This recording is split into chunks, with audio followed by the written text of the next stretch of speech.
The morning sun poured over the Texas plains like molten gold, touching the ranch fields and the chapel yard with the same warm, indifferent light.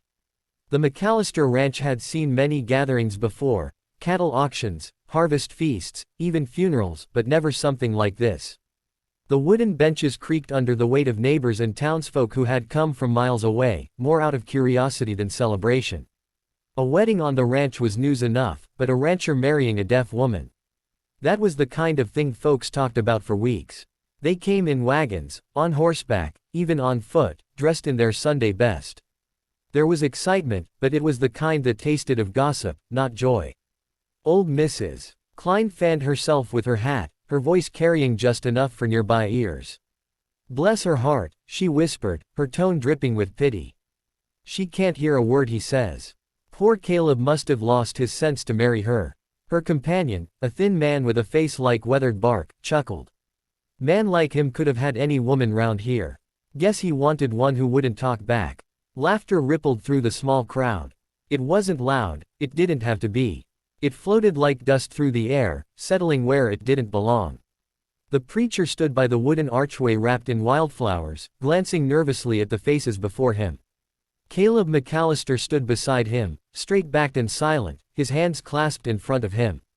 He was a tall man, the kind who seemed carved from the land itself, sun-browned skin, shoulders broad from years of work, and eyes that carried the calm of wide horizons. His dark hair had streaks of gray near the temples, but there was strength in his stance, a quiet steadiness that made the laughter falter when he looked someone's way. He wore his best black vest and a hat that had seen better days, but it suited him, it told the truth of who he was. Then, far down the dusty road, the sound of wagon wheels broke the stillness. Heads turned. A hush fell, though not from respect, more like anticipation. The old wagon creaked closer, drawn by a chestnut mare with a white blaze down her face.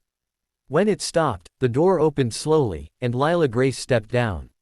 The first thing anyone noticed was her calm. She moved like a breeze through tall grass, unhurried, sure of herself.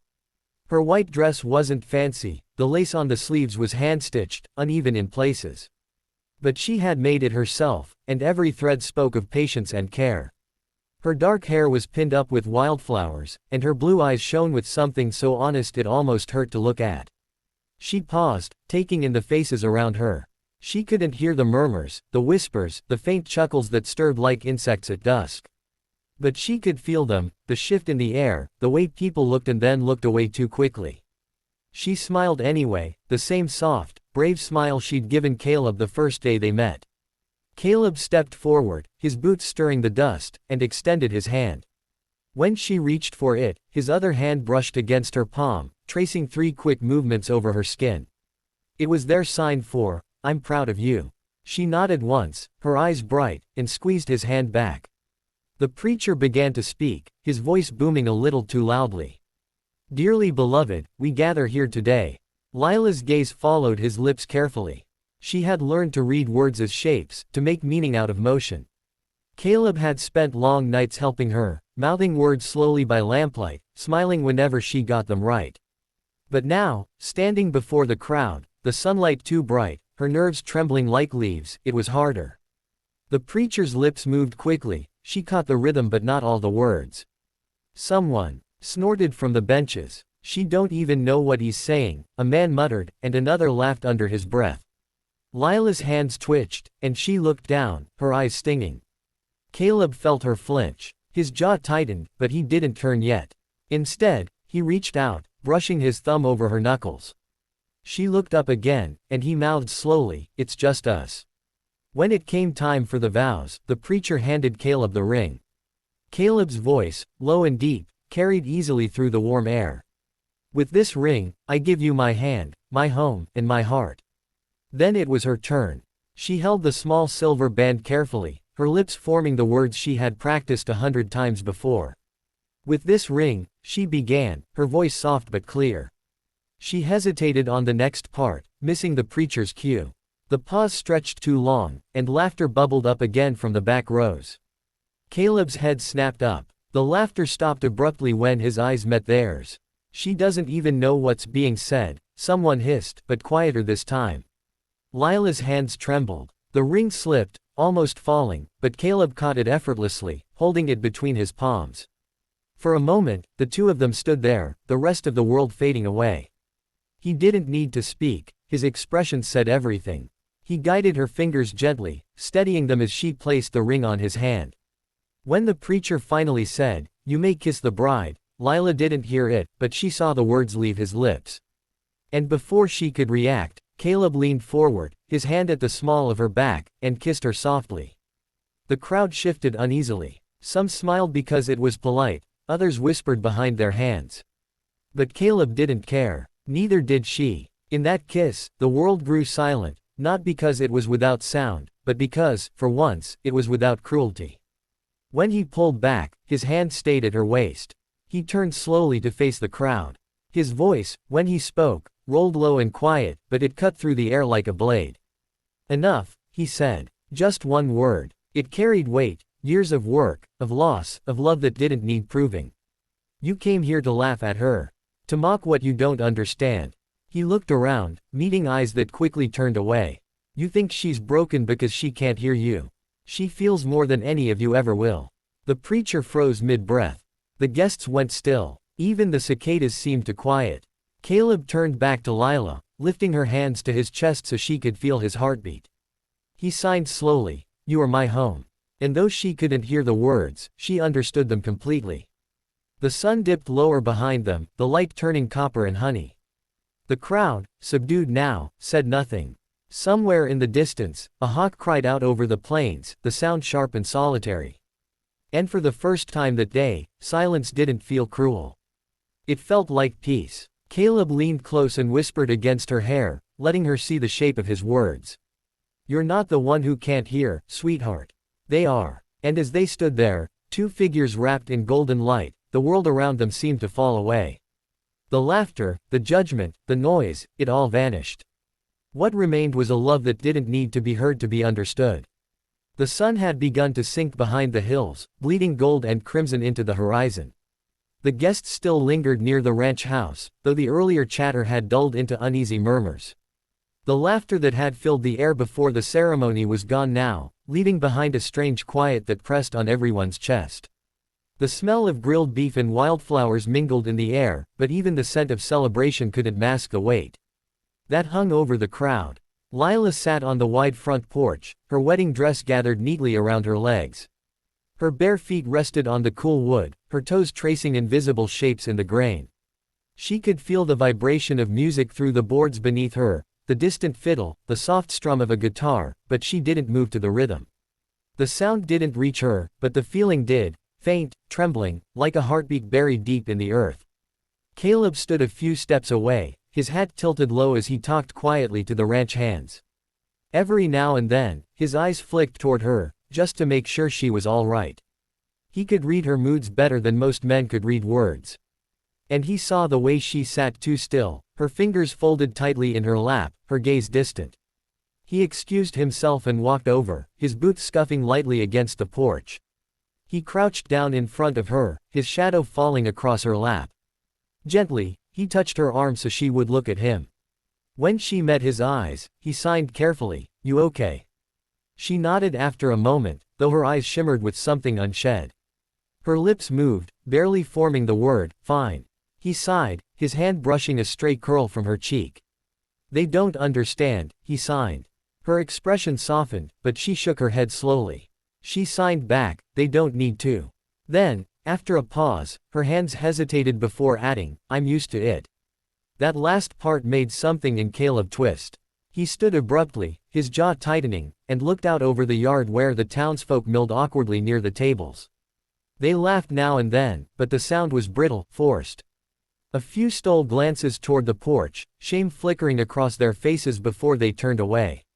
Caleb watched them for a long moment, his chest rising and falling like a man trying to swallow back the anger burning in him. Then he set his hat down on the railing and walked down the steps. The chatter fell off almost immediately as people noticed his approach. He stopped in the middle of the yard, his boots planted firmly in the dirt, and raised his voice, not shouting, but speaking with the kind of steady power that carried even to the edges of the crowd. "I reckon I need to say something," he began. "Seems some of you forgot what you were here for. The guests shifted uneasily. Someone cleared his throat. The preacher, standing near the food tables, looked down at his hands. Caleb continued, his tone calm but edged with steel. I heard you laughing earlier. I saw the looks. Some of you thought it was funny, this wedding, her vows, the way she speaks. Maybe you thought I wouldn't notice. Maybe you figured she wouldn't hear you. He glanced toward Lila, still sitting on the porch, her eyes wide and fixed on him. You're right. She didn't hear you. But I did. The silence deepened. The ranch hands stopped playing their instruments. Even the wind seemed to pause, listening. He took off his vest and draped it over the fence post beside him.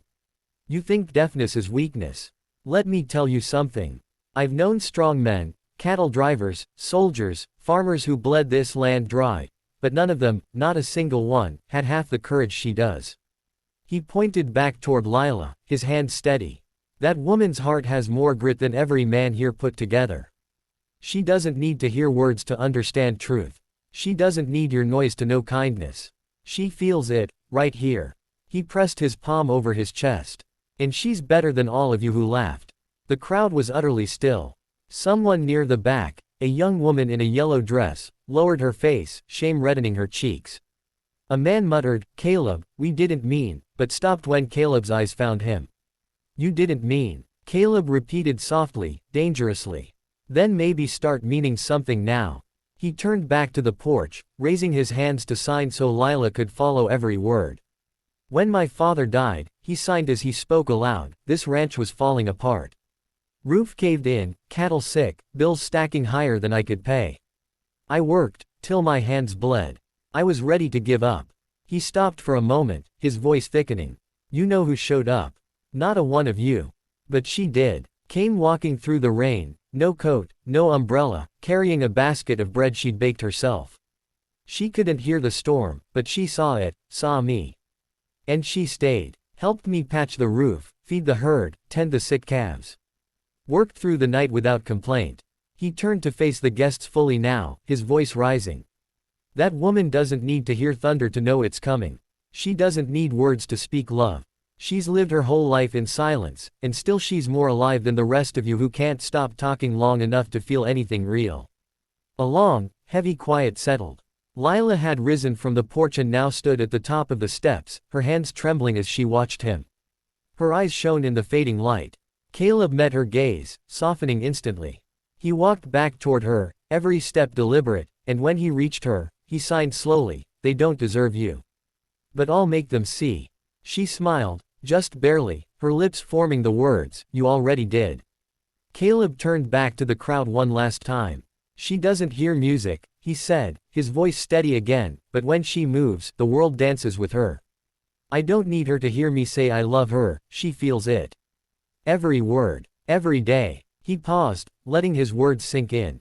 Then he nodded once, as if closing a chapter, and took Lila's hand. Together, they walked to the open space where the musicians stood frozen. Play, Caleb said simply. The fiddle began again, soft and trembling at first, then growing steadier. Caleb turned to Lila, placing one hand gently on her back, the other in her palm. She could feel the rhythm through his body, through the ground, through the warmth of his hands. Slowly, they began to move, just a sway at first, then a slow dance under the open sky. The onlookers watched in silence. The way Caleb guided her, his steps slow and sure, the way she followed him effortlessly, it wasn't just a dance, it was a conversation in a language that needed no sound. Her laughter, silent but radiant, reached further than any song could. A few women began to cry quietly. The same men who had mocked her now shifted uncomfortably, guilt pressing hard against their pride. The preacher bowed his head. Even the ranch hands softened, playing gentler, as if afraid to break the moment.